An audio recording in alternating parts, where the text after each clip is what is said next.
world of cable news screaming and social media echo chambers, it's easy to lose the signal in the noise. Every day, policy is debated, votes are cast, and your tax dollars are spent. We cut through the headlines to bring you the critical context you need, focusing on what's really going on in news and politics. Welcome to the Analytical Iowan Podcast. This is your daily dose of fact-driven politics. Let's analyze today's news. Here's Eric. We are back here on the Analytical Iowan Podcast. It is Thursday, November 22nd, and it's Thanksgiving Day. So happy Thanksgiving to everybody out there who is listening to this. Hope you have a great day spending it with family and friends, enjoying all the things you are going to be eating. You know, we know it's a big food holiday, and well, as a guy who loves food, this is one of my favorite holidays for that reason. And if you're traveling, I hope you have a safe trip wherever you are going and back. And if you're listening to me while you are driving, well, I appreciate you taking me along on your trip. And I hope you enjoy the podcast. Now, we've always got a lot to talk about. And once again, today is no different. Donald Trump has got some plans coming up. Now, he's already torn down the east wing of the White House to build an unnecessary ballroom, this gaudy ballroom that nobody wanted except him. And with this ballroom, it's supposed to be 90,000 square feet, I think, something like that. But it's only supposed to fit like 1,000 people, less than 1,000 people. And most of the plans, few that we've seen, actually make it look like it is going to be mostly ballroom. Now, that is a bad idea because they already had a ballroom in the East Wing that was already there. They said didn't fit enough people. Well, that ballroom housed like 200, 250 people. How can they put up this 90,000 square foot place? That should be able to hold thousands of people. I did the math a while back, and the estimates put it in just something like 4,000 or 5,000, I think, something like that. But a lot of people. And now they're saying that this ballroom is only going to hold 650 to 1,000 people. So it's only going to hold like 650 to 1,000 people. Well, that's not very many people for 90,000 square feet. You know, 90,000 square feet is a big structure. You know, you're talking buildings, you know, like the size of a small Home Depot or a Lowe's or some big box store like that. You know, if you take out all the shelving and everything, think about how much space that would be. That's a lot. Now, I know there's probably going to be some staging area and you're going to have tables off to the side and that kind of thing. It's not going to all be ballroom and it's not going to all be seating. But you got to think that they could hold a lot more people than 650 to 1,000 people in 900 or 90,000 square feet. So Donald Trump is doing all this, right? And he wants to build this ballroom because it is all about him. It's what he wants. He wants the ballroom. He wants it for his legacy. And it reminds him of Mar-a-Lago. Well, he told us when he went to build it that it wasn't going to affect the existing structure except for a walkway, and then decides to just tear down the East Wing. I mean, he already bulldozed or paved over the Rose Garden, Jackie Kennedy's Rose Garden, and decided to put it out with a patio. Now, of course, we're getting MAGA apologists. Like I had one in my comments saying, well, the ballroom's going to be way more important because we can hold bigger events with more people at the White House. But you could have done what he initially said, which was build it next to the East Wing. And you didn't need to tear down the East Wing to do it. And then said, well, I wouldn't call the Rose Garden iconic. Yet you heard all the time of doing events in the Rose Garden. It was one of those places where when you were outside, a lot of times they held events there. They held press conferences in the Rose Garden. It had been talked about. It had been there since the 60s. and you're just trying to find ways to apologize for the disgrace that is currently sitting in the Oval Office, occupying that seat, barely keeping it warm for the next occupant. Um, and of course, he didn't talk to anybody about doing any of the things he was going to do. He waited till the government was shut down, so the regulatory boards that he would have had to deal with weren't even around. They were furloughed because of the government shutdown, and he did it, the week after No Kings, when 7 to 10 million people were out in the streets complaining that they did not like Donald Trump. They were protesting Donald Trump and this administration, and basically told him to go fuck himself. And well, he had his little feelings hurt, so what did he do? He tears down the East Wing to put up this ballroom, and it was a way of making himself feel better and reminding us that he's the one in charge. So he's got a new target now. What is he looking at remodeling or revamping? The reflecting pool at the Lincoln Memorial, and that's been around since the 1920s. Don't know what he's going to do to change it, but he says he's going to. He says he's got plans. Of course, he wants to blame Biden for the reflecting pool. Biden didn't do anything with the reflecting pool at all. They didn't do anything. They left it as is. All they did was what every president before them has done, including Donald Trump during his first term, and that was just maintain it the way it was.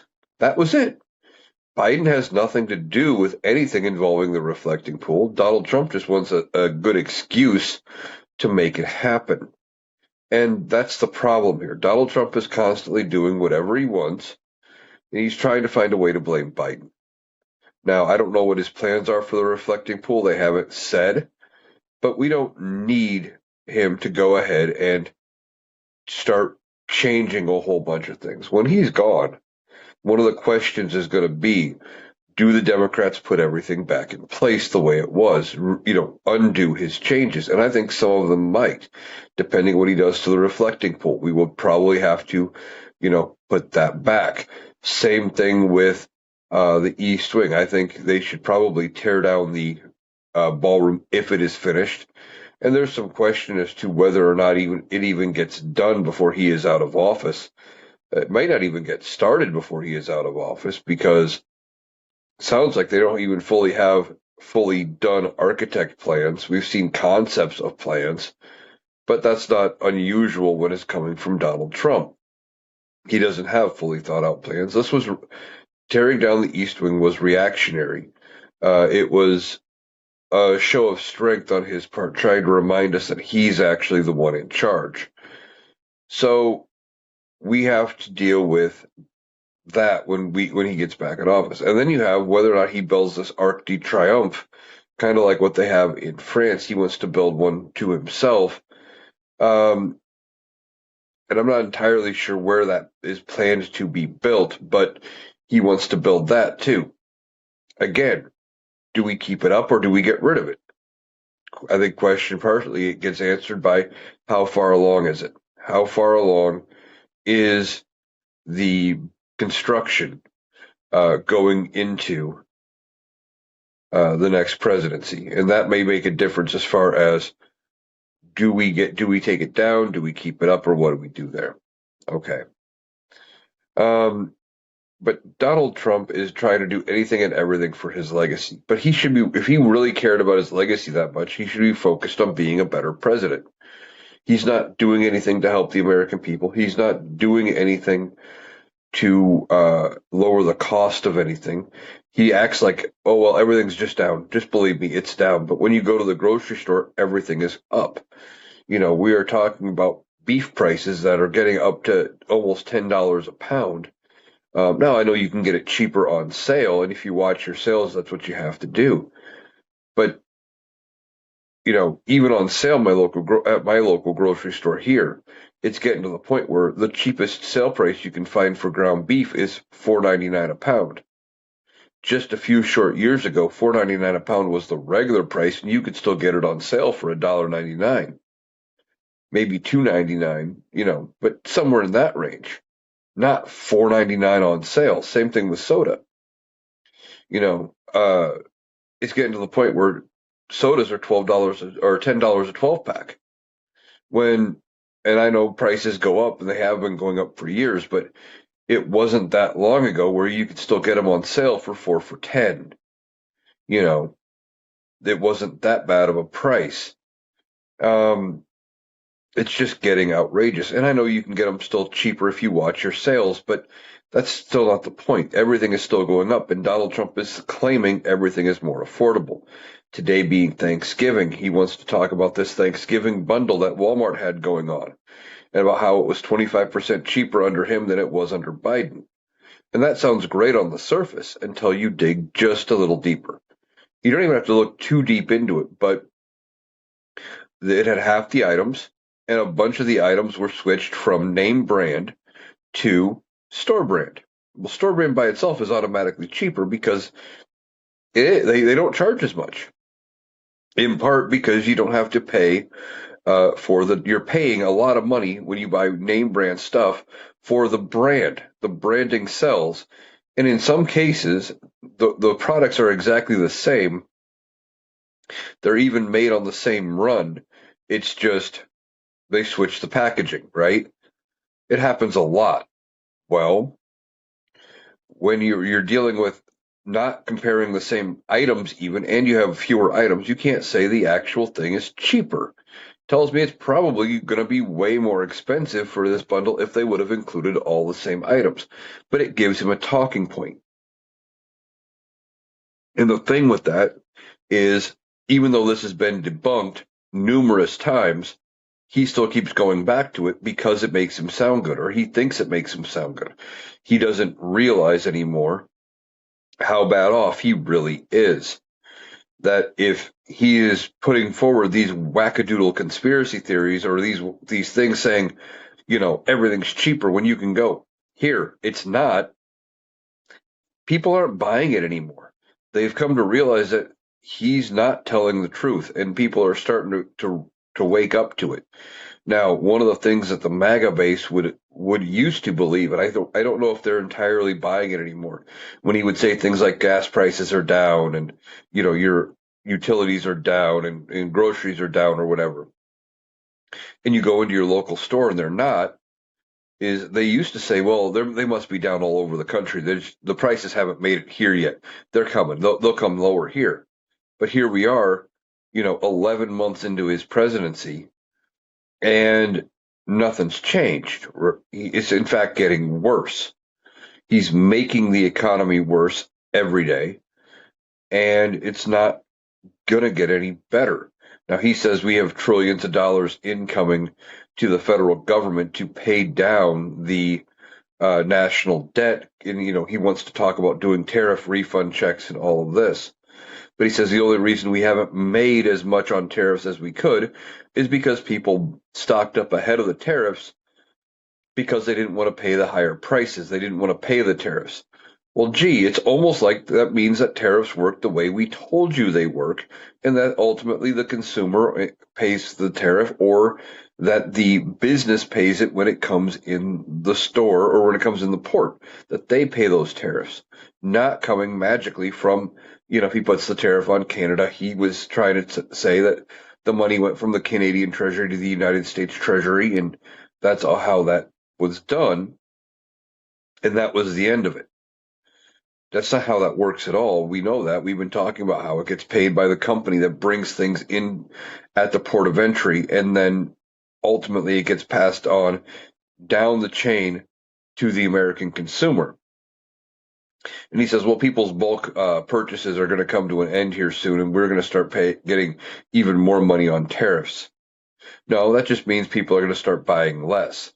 One of the reasons why the economy uh, isn't working right now is people aren't buying what they used to. They're watching their purchases. We were just talking about a couple scenarios with groceries, watching and waiting for sales, and not being able to afford certain items because they have gotten out of hand and too expensive under this administration. Um, when it comes to buying things, people are really deciding, do they need to worry about it? Do they need to make that purchase, or can they do without? Can they wait till they find, you know, maybe they have to wait till they see an item at a used store, at a, a secondhand store, a thrift store, or do they wait to and buy what they were looking for off Facebook Marketplace, find a used version of whatever they need instead of buying new, or do they wait for it to go on sale, or do they just figure out a different way to go and get something else entirely that's not as expensive? Depending on what we're talking about, it's some combination of those. And the more people do that, the worse it's going to be for the economy. And we could be at, if Donald Trump doesn't get it figured out, and if they don't repeal his tariffs and start fixing the economy, we could be on the verge of heading toward a 1929 style Great Depression. Now, if that happens, looking to history and looking at how this administration would probably try to handle it, is they would try to handle it the same way Hoover did. In fact, there are a lot of indicators that they are doing the exact same thing, starting with the tariffs, that if they do that, they could end up making it worse. And if they make it bad enough, there is a good chance that you could end up with Democrats in power for 20 years plus, especially if Democrats not only fix it with a New Deal style program, but if they do things the right way and they keep passing things that help the everyday Americans would have no choice, really. I mean, why would you vote for the other party if the Democrats are doing things that make things so much better for you? But the Democrats also need to do something they don't like to do, and that is brag about all of their accomplishments. Democrats hate to brag when it comes to accomplishments for any reason. They do. They hate it above and beyond everything. They completely hate bragging when it comes to how, they've gotten anything accomplished. They would much rather just accept it and move on. Well, let's let our accomplishments speak for itself, and the voters are smart enough. No, you need to do a little bit of bragging. You need to campaign. Okay. Now let's move on to a tragedy. There was a tragedy yesterday in Washington, D.C. Now, I have not heard any updates since last night on what has happened. There was a shooting in Washington, D.C., near the Capitol. Donald Trump was not in D.C. I believe he was down in Mar-a-Lago. But it was near the White House, and a gunman opened fire and shot two National Guard soldiers. Last I had heard, there were conflicting reports as to whether or not these two National Guardsmen were alive, or if they had passed, if they were in critical condition, or what their condition was. We had heard from the West Virginia governor that they were part of the West Virginia National Guard that had been called up by Donald Trump to be in D.C. for peacekeeping efforts, and that they had passed. And then he kind of walked it back and said, well, now wait a minute, we're hearing conflicting things. They may just be in the ICU in critical condition. So we don't know their exact condition yet, and I haven't seen anything new since last night. So don't entirely know their condition. Thoughts and prayers, of course, go out to them and their families that are dealing with this. And we have them, away from home on the holiday doing peacekeeping in D.C. that doesn't need to be done. And we don't even know the motivation behind this attack. Now, the perpetrator, the shooter, is in custody. The suspect is in custody. They think they have the right person. Of course, we saw what happened when Charlie Kirk got shot. They said that they had the right person 3 different times, and they were wrong all 3 times until the actual perpetrator turned himself in. So we will see if this is actually the person. Now, it sounds like they got him right in the act, and we don't entirely know everything about this guy. And I'm not going to give him any publicity by saying his name out, in public or as part of this podcast. But sounds like the suspect is an Afghan national, or well, who got asylum here in the United States, came over in 2021 as part of the pullout from Afghanistan, and was a U.S. ally when we were in Afghanistan, and had been living here and applied for asylum under Joe Biden, but wasn't granted asylum until Donald Trump came into office. Sometime this year, he got his asylum actually approved.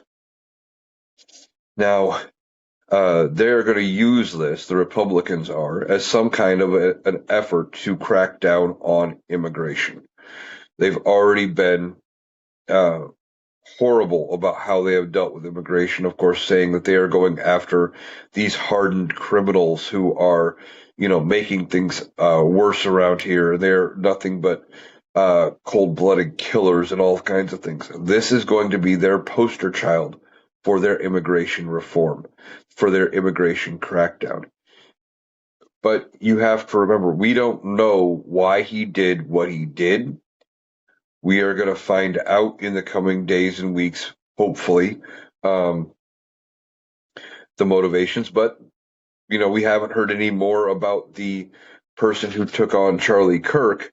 We haven't heard anything about him in the, months since Charlie Kirk was shot. We haven't really talked about Charlie Kirk because, well, outside of the right, most people kind of have forgotten he was even a thing because most people didn't even know who he was until he was shot. But um, we don't know why he is, why he did what he did. We are hopefully going to find out. We will have to see what the FBI and stuff comes up with as they do their investigation, as the DOJ works its way through trial on this. But they are going to use this as their face for immigration crackdown. I can already see that coming. But since we don't know the motivation, we have to kind of look at what happened. Was it targeted? If he was targeting the National Guard themselves, well, they shouldn't have even been there, right? Donald Trump called up the National Guard to do this peacekeeping effort in Washington, D.C. Okay, but they weren't really doing peacekeeping tasks.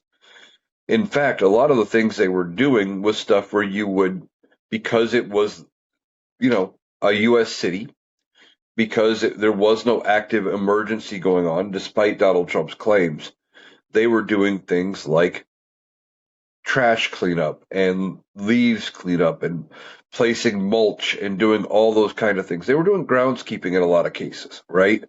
So their guard was down. They, in some cases didn't even have their weapons, at the ready. They were doing these other things. It was just that they were just there to be an intimidating force, right? Donald Trump wanted them there. He liked the images of them doing what he wanted, about them being in U.S. cities, to look like the tough guy, to make it look like, he was strong and, oh, you're not going to do you're not going to commit any crimes in Trump's America, kind of thing. So if Donald Trump had never called up the guard, they wouldn't have been in that position, potentially to get shot. Beyond that, 4 or 5 days ago, there was an order from a judge telling Donald Trump to withdraw the guard, that there was no emergency in Washington, D.C. And I hadn't even seen the story where he lost that case.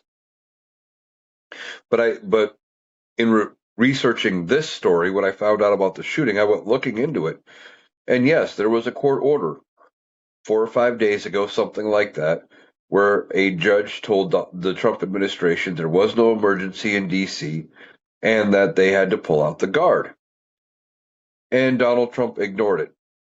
Well, in part because the judge did put a 21 stay on it pending appeal. And of course, this administration had appealed. And of course, now that this event happened, they're going to also use this in their evidence to try to overturn that judge's opinion and to bring back the guard back to D.C. to try to use it to show that, well, there's definite cause for us to use the guard for peacekeeping. Now, Pete Hegseth, the Secretary of Defense, I refuse to call him the Secretary of War because it is not the War Department. We have not had a War Department since post World War II, and we won't until Congress actually passes a name change.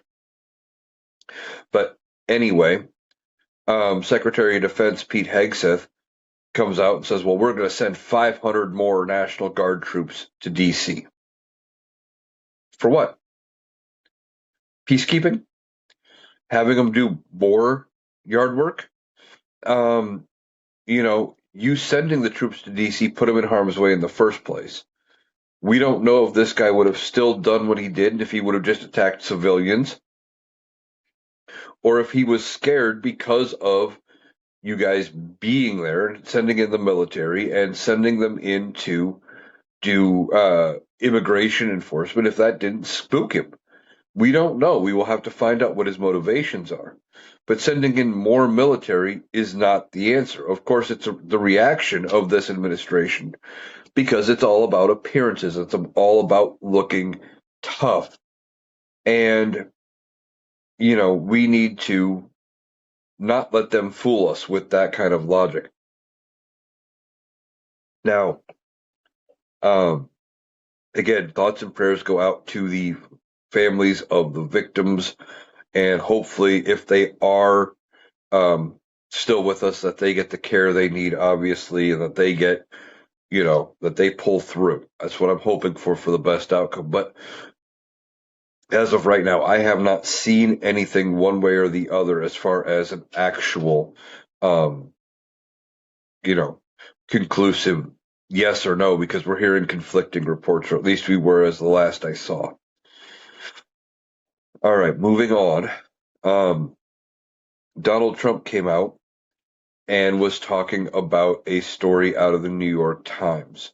And of course, he's ranting and raving about the New York Times being a failing newspaper and they're going to go out of business, which they're not. I mean, all newspapers are struggling because most people don't read an actual newspaper anymore. But the New York Times has found ways to adapt to the different market that we're in now, to doing things a different way.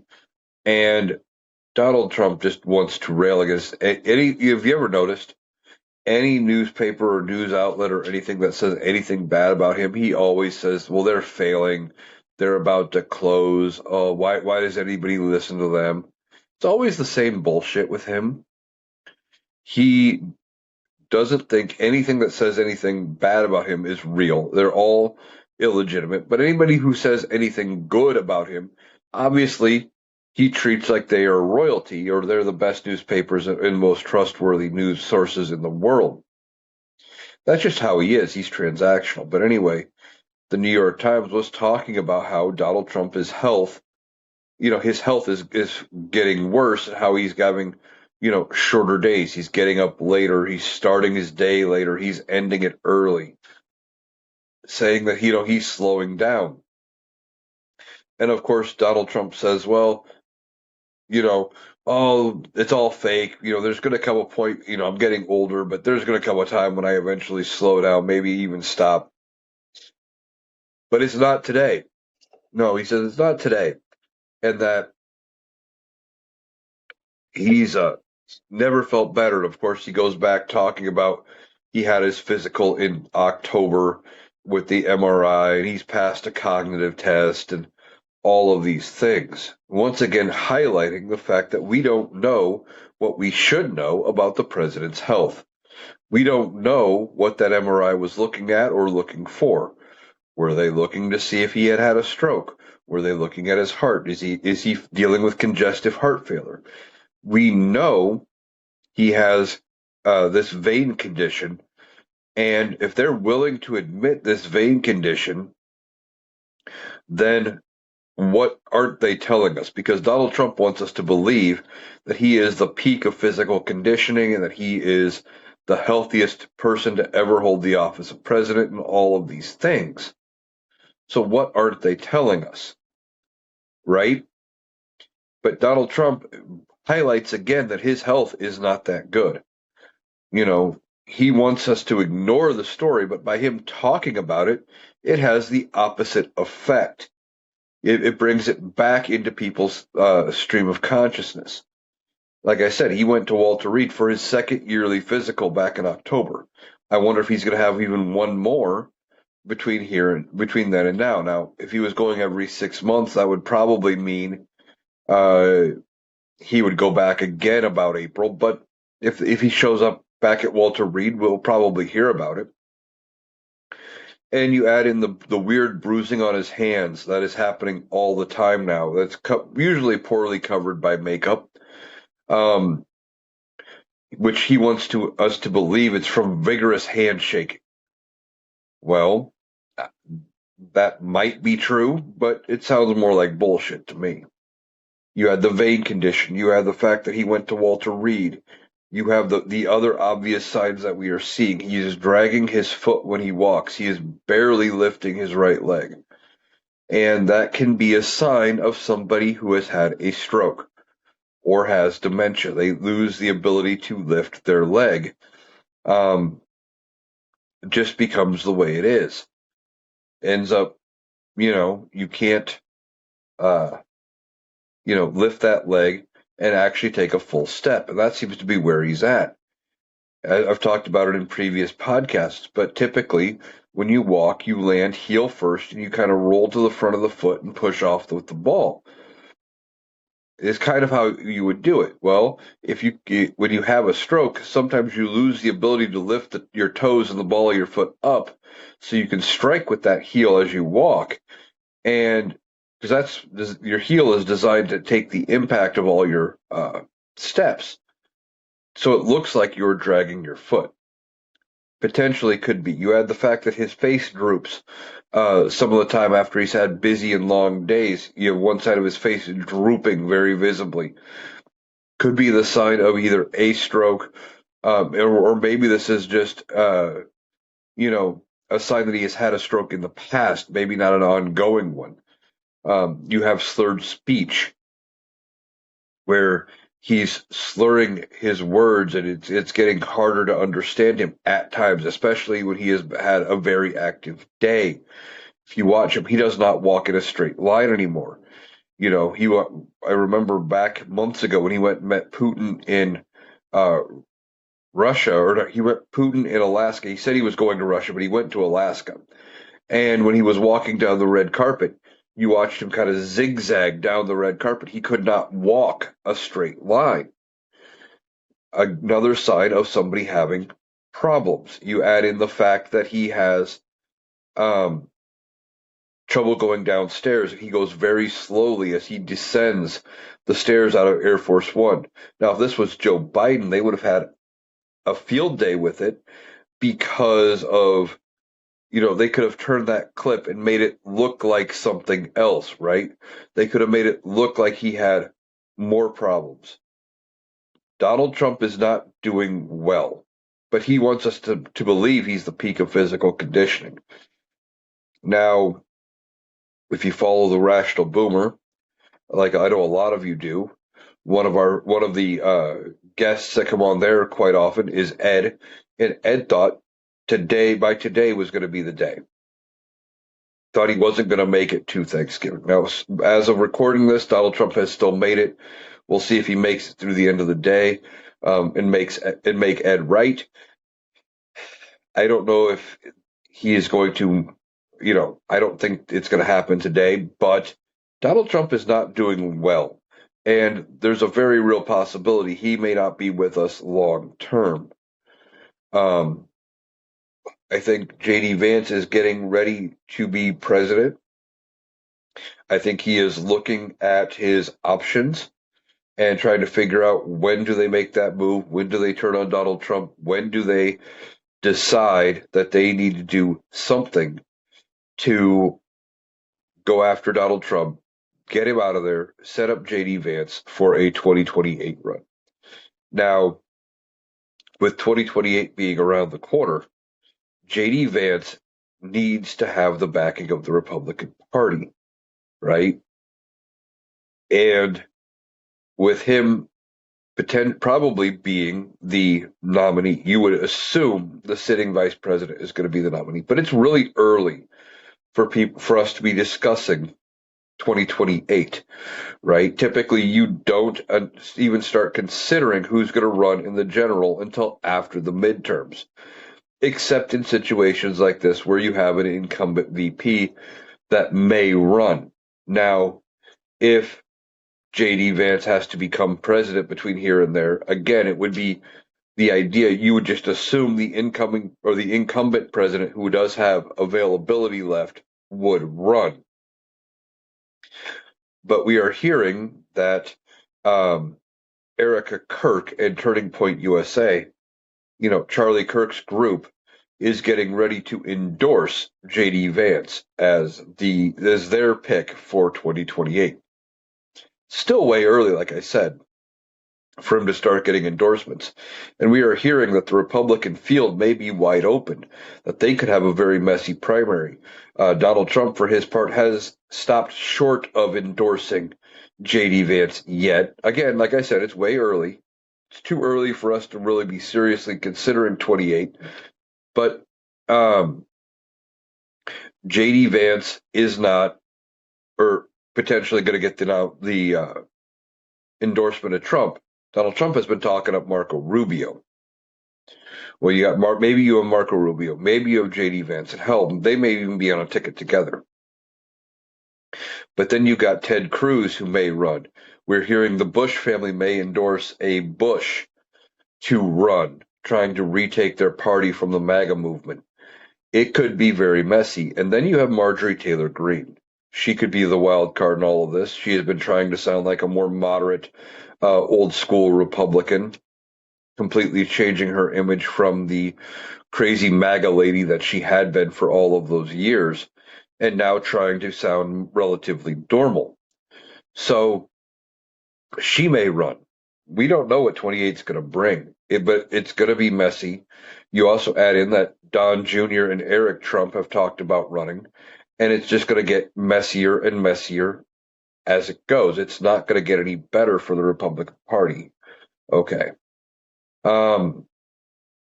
With all that being said, we have to keep our eyes on 28 and how things go. But the Republicans may decide to make a move here on Donald Trump. And if they decide to make a move, I have been saying this, but I'm going to say it again. What I think they're going to do is they are probably going to use the Epstein files as their vehicle to safely move away from Donald Trump. They're going to use the Epstein files as their way of moving away from Donald Trump. How?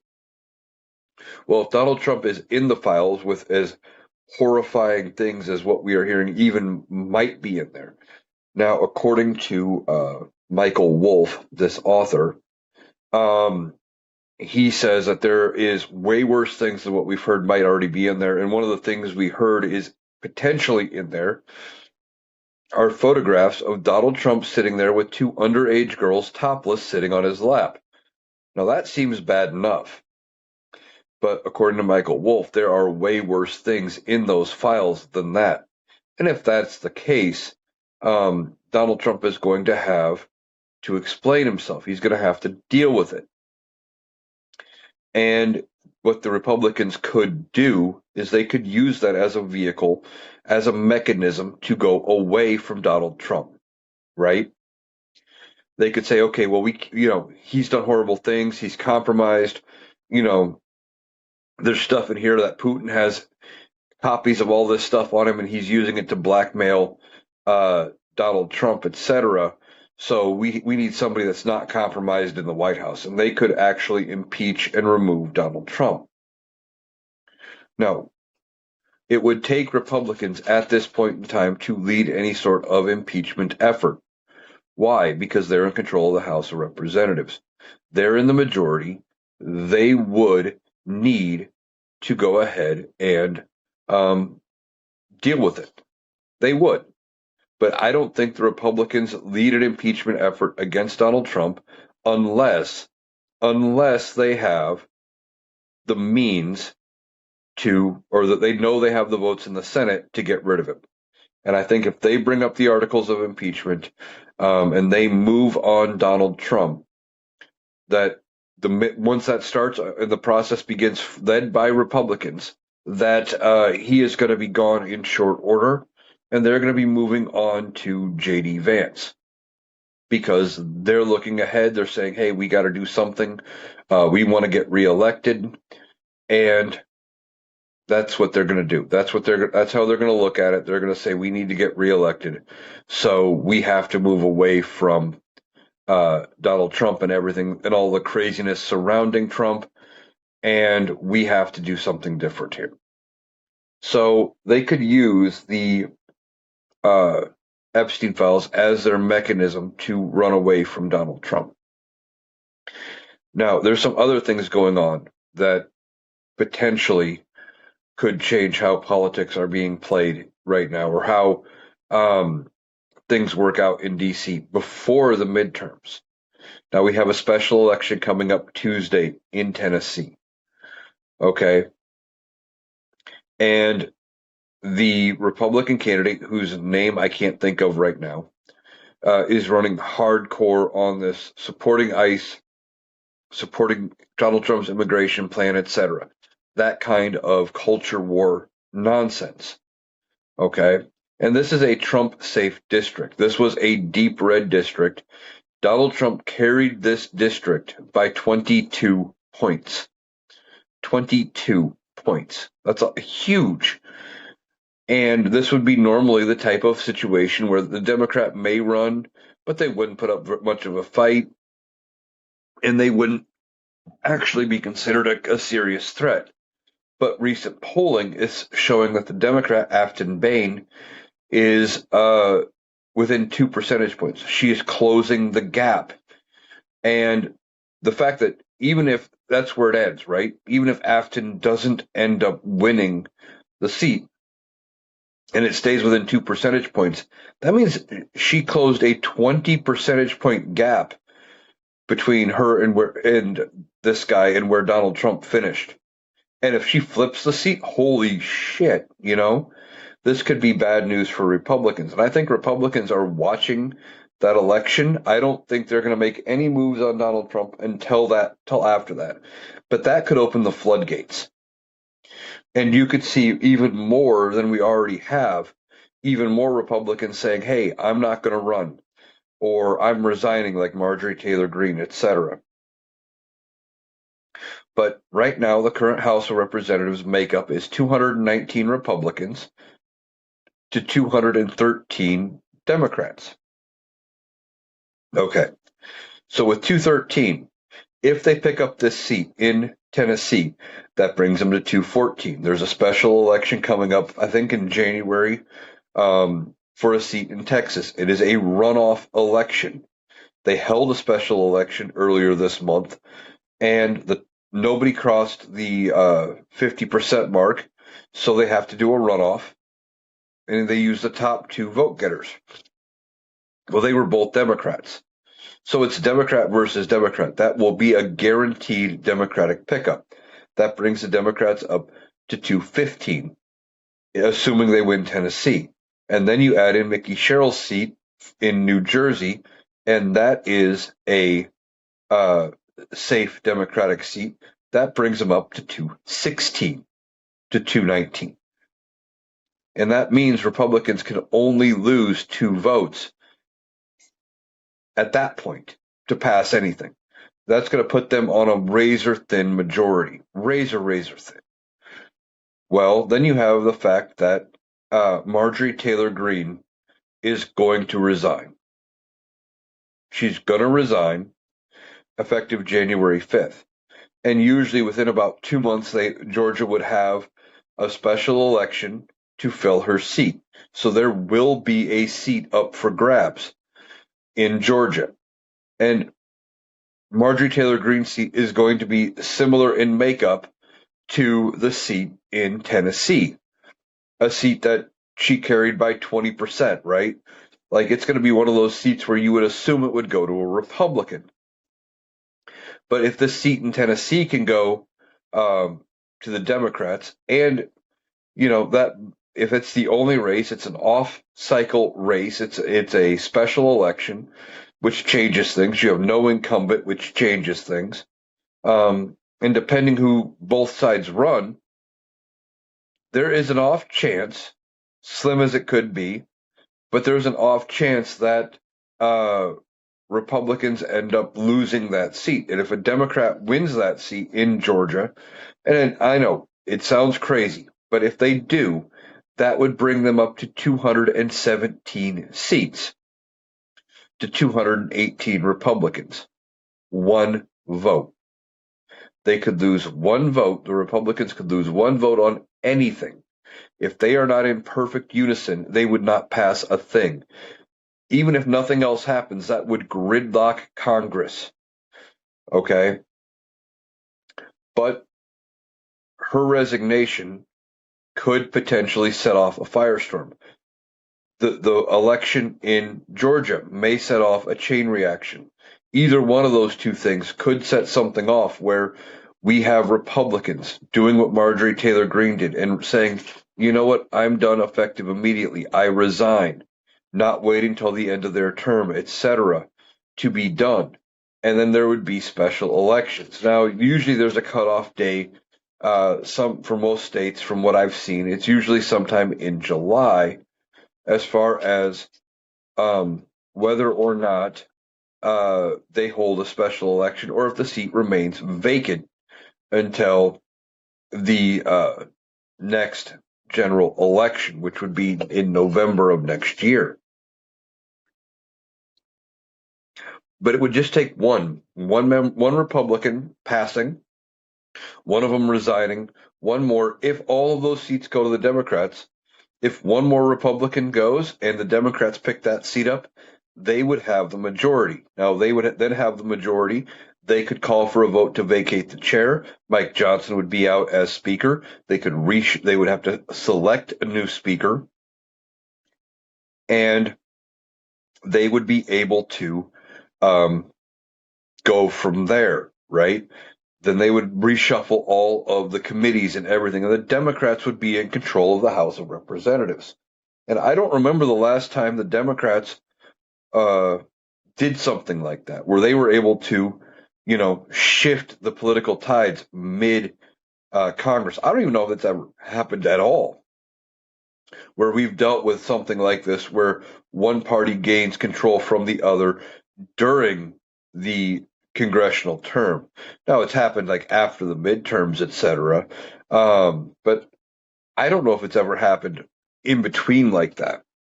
And if that does happen, the Republicans would be in for a world of hurt. Now, if the Democrats somehow gain control of the House at any point during Donald Trump's presidency, everything Donald Trump is trying to do will grind to a halt. Everything would be grinding to a halt because they would end up, blocking everything Donald Trump could do. And then, of course, you also have the fact that the Democrats would be holding very public investigations, okay? And we are hearing about some of these things that they already have talked about that are going to be coming. For example, Doge. Doge is going to be investigated by the Democrats when they're back in power.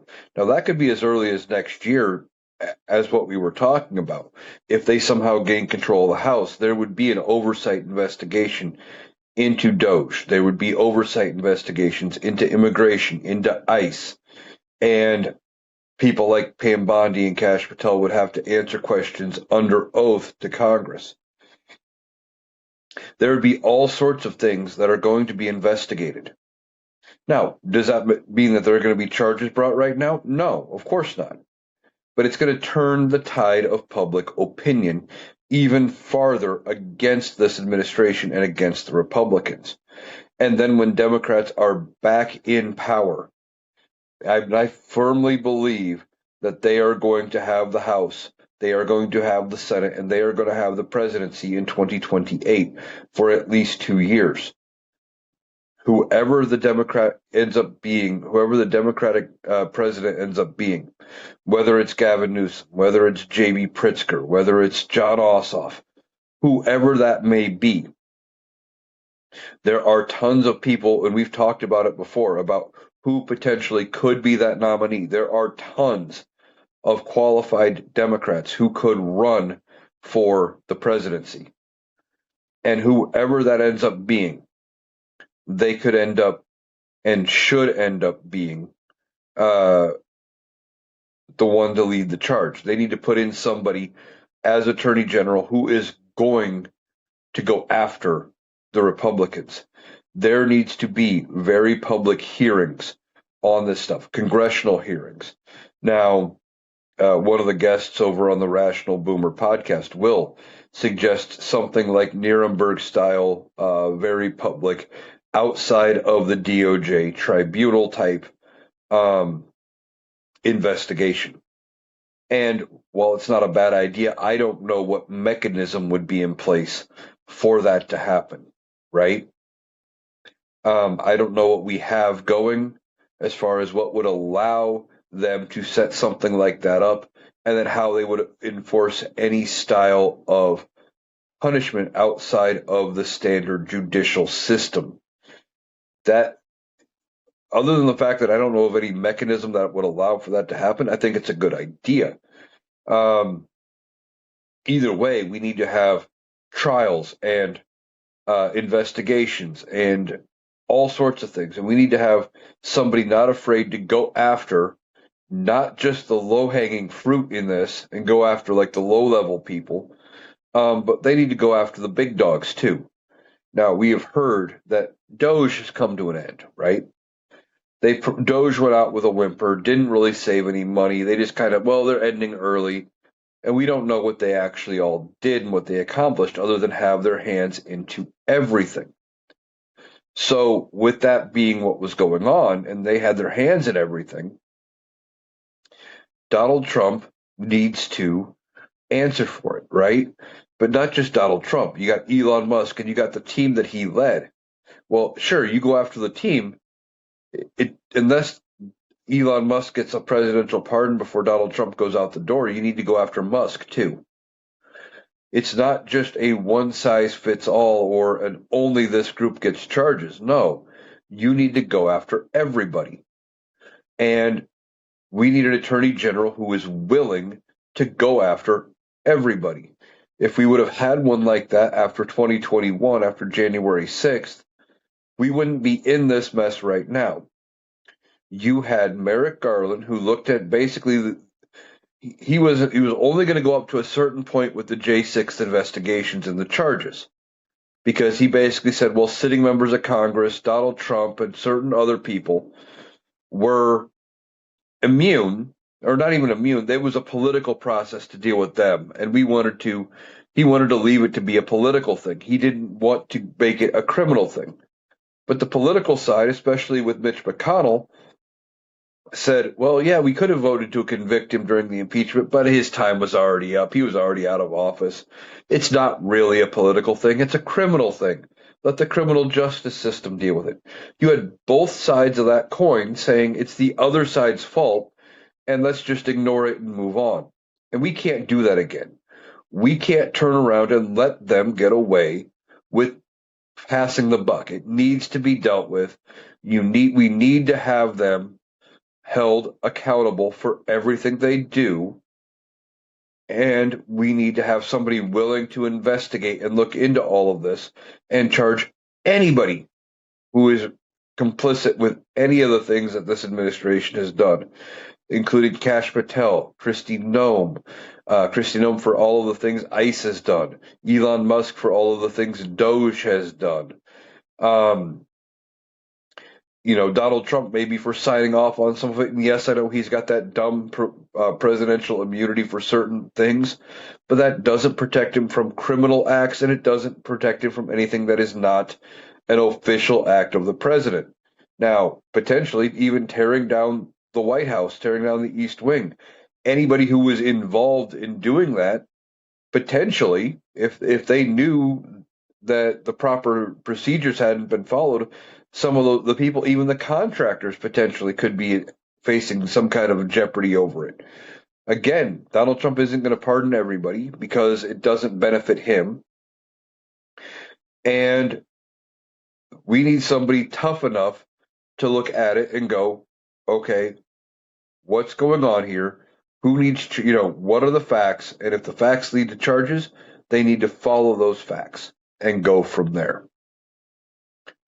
All right, that's going to do it for today's episode of the Analytical Iowan podcast. I'm going to wrap it up just a little bit early. I hope you have a great Thanksgiving if you are celebrating today. If you're driving and spending time with family, I hope you have a safe trip. Here in the Midwest this weekend, we are dealing with a potential huge snowstorm. Right now, they are talking like anywhere from 12 to 24 inches of snow. So as long as I continue to have power through that snowstorm, I'm going to be here putting out the podcast. But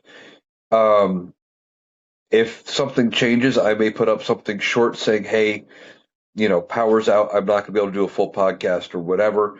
But as long as I have full power, I will be here over the weekend through the storm. If you are in the path of that storm, I hope you stay safe as well. So I hope you guys have a great Thanksgiving. I will be back tomorrow because there's always stuff to talk about. And we never know what this administration is going to bring. So I want to thank you for joining me today, and I hope you have a great day.